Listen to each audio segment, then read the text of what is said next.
In most life decisions, we have two choices. You either do it or you don't. As we inch closer to the conclusion of the 2023 NFL season, the Chicago Bears are faced with a decision that most people wouldn't even touch. And the reason being, this is a decision that can make or break you. Now, Bears fans, Ryan Poles, Matt Eberflus, I know this can be overwhelming, but we're going to try to make this crystal ball as clear as possible.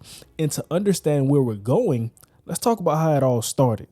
The Chicago Bears have been in a very tricky position this season. And honestly, it starts back from the last few seasons. This all started when the Chicago Bears selected Ohio State quarterback Justin Fields in 2021.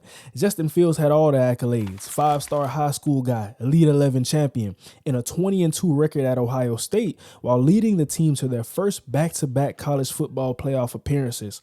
However, NFL scouts knew that there was still some work to be done if Fields would successfully translate his game to the NFL level and dominate. This allowed him to not only fall to the 11th selection of the draft, but it also allowed Chicago to pair their young quarterback with an offensive guru, or so they thought.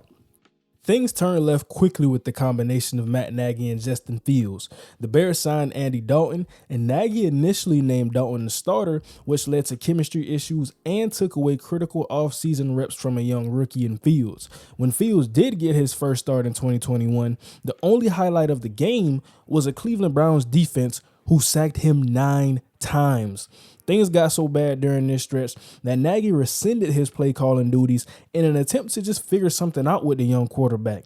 Despite the efforts, Chicago struggled mightily in 2021, and at the end of the season, the totality of all of these things would lead to the firing of Coach Nagy and the grand appearance of Matt Eberflus. By hiring a defensive-minded head coach like Matt Eberflus back in 2022, the precedent was already set. I handle the defense. I'm the leader of this group of men. I won't be too hands-on with the offense, but I'll make sure everyone on this 53-man roster is ready to play. And by having their quote-unquote guy in Justin Fields, even if an offensive coordinator such as Luke Getsy has a plethora of success, gets a head coaching job, we'll still be fine because we have that dynamic quarterback in Fields. However, here we are 2 years later with an 8-22 record and a whole lot of questions. Now, hindsight's always 20/20, but as we sit here today, things haven't gone according to plan at all. Everyone from Justin Fields to Luke Getsy to Matt Eberflus has had moments, but there's been more lows than highs. And the lows are really low. But now that we've assessed just how we got here, I think it's time to talk about what's ahead. I'm going to give you 2 scenarios followed by reasons which can maximize each scenario. And with that being said, let's start with decision A. Now, DJ Moore has been a breath of fresh air in the Chicago Bears receiving room. When you talk about ways to better the offense, it starts with getting him the football even more. But for as good as DJ is, that trade has been overshadowed by the Carolina Panthers' struggles. In that trade, the Chicago Bears acquired the Carolina Panthers 2024 first rounder, which is now all but certain to be the first overall pick. Now, for this option, let's envision that the Bears draft ultra-talented USC quarterback Caleb Williams. Just as equally as this is a quarterback decision, this is a Luke Getsy, Ryan Poles, and Matt Eberflus decision as well. While Matt Eberflus has the defense playing much better and we're finally seeing his imprint on the team, I think that hours of film study has led me to the decision that there should be a new offensive mind in Chicago. However, the problem is acquiring the right offensive mind. Sure, Ben Johnson, Eric Bieniemy, or Bobby Slowick would drool at the opportunity of coaching Caleb Williams, but I think that there's a lot of variables that go into this thing. If a decision is made where you go get one of those offensive guys, like an Eric Bieniemy, like a Bobby Slowick, like a Ben Johnson, you now face the question of, can we bring in one of these guys and somehow retain Matt Eberflus? I think with the way that he's been handling the second half of this season, despite the adversity, that's to be commended within the Chicago Bears front office. Now, with Ryan Poles, he's looking at this thing. He's saying, how can I, if I want to keep Matt Eberflus, retain him and bring in an offensive guy who doesn't want to be a head coach? How many great offensive minds still want to be coordinators in this thing?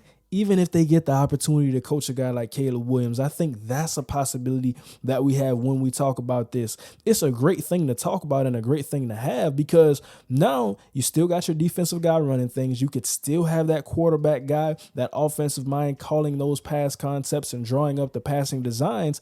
So it's total. It's a unit when we look at that for offense and defense, which creates a great team.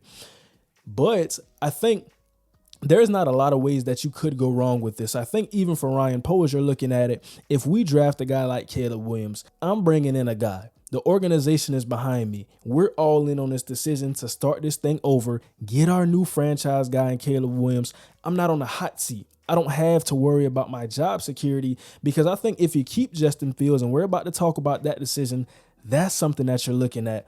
That's getting you on to the hot seat.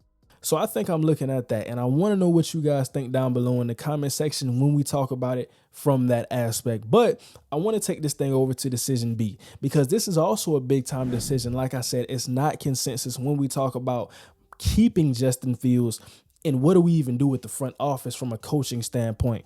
I think either way you slice it, you're probably going to bring in a new offensive mind to go with a guy like Justin Fields.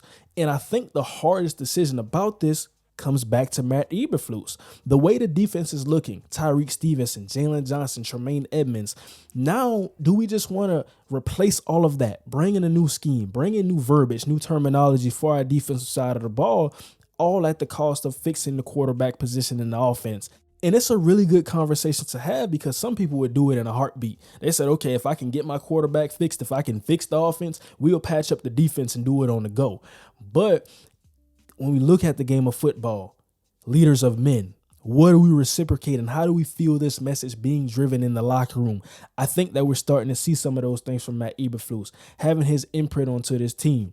I want to know what you guys think about this decision. I think it's an extremely tough one. To reiterate, you get Caleb Williams. Now, I think that he is a very good quarterback. Of course, he has his flaws, but he's ultra, ultra talented. He's my number one pick and the best quarterback I see in this draft.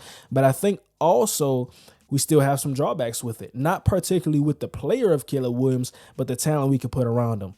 Even with Ryan Poles, now he gets to reset his clock a little bit. You keep Justin Fields, it puts you on the hot seat, but it's also a situation where you feel really good about that hot seat.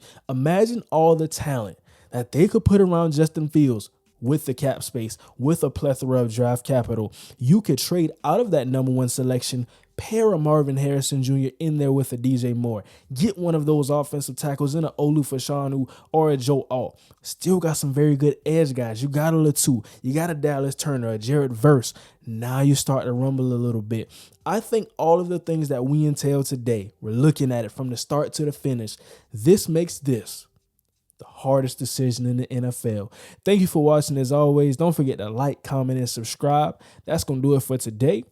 And the story is still being written.